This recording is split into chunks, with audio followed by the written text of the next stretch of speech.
and it took him a little bit closer than some people thought.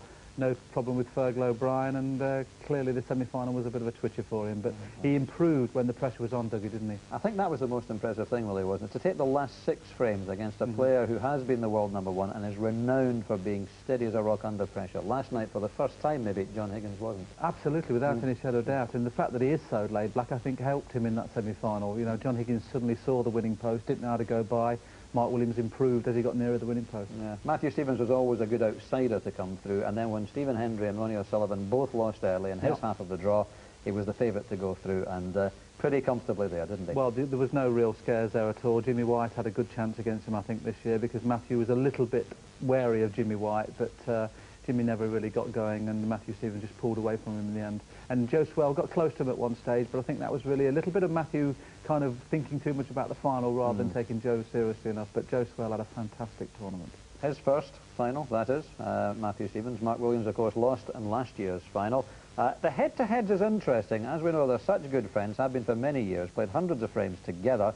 But in professional competition, it's actually Matthew Stevens who leads by 4 matches to 2. Their most recent in the Welsh Open just a couple of months ago, Matthew won that one. But significantly in the UK final earlier this season, it was a 10-8 win from Mark Williams. That was the biggest match they've played up to now, and Mark had the edge then, really. Yes, he did have the edge, but Matthew should have levelled at 9-9. You know, he had a good chance to level at 9-9, and of course if it had gone to the decider, who knows. But over this distance in frames, I think that Matthew has got it all to do, to be fair. You know, he's done remarkably well to get the final. He will certainly win it at one stage of his career. I'm not too sure whether he's quite ready for it yet.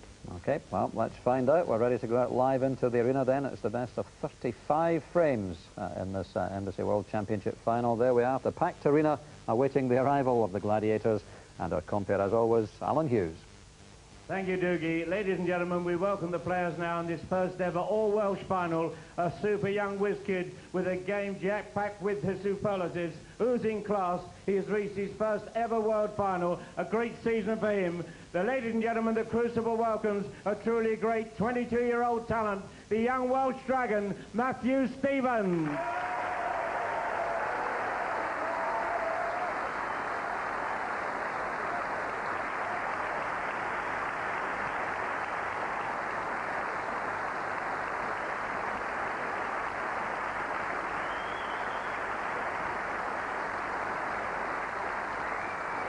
And ladies and gentlemen, his opponent, an extrovert in every way, and this gifted Welsh wonder has thrilled us all with his brave, open, attacking game. And who can dare deny last year's losing finalist the chance to put the record straight? It's a real pleasure to welcome back into the world final the brilliant Welsh potting machine, Mark J. Williams.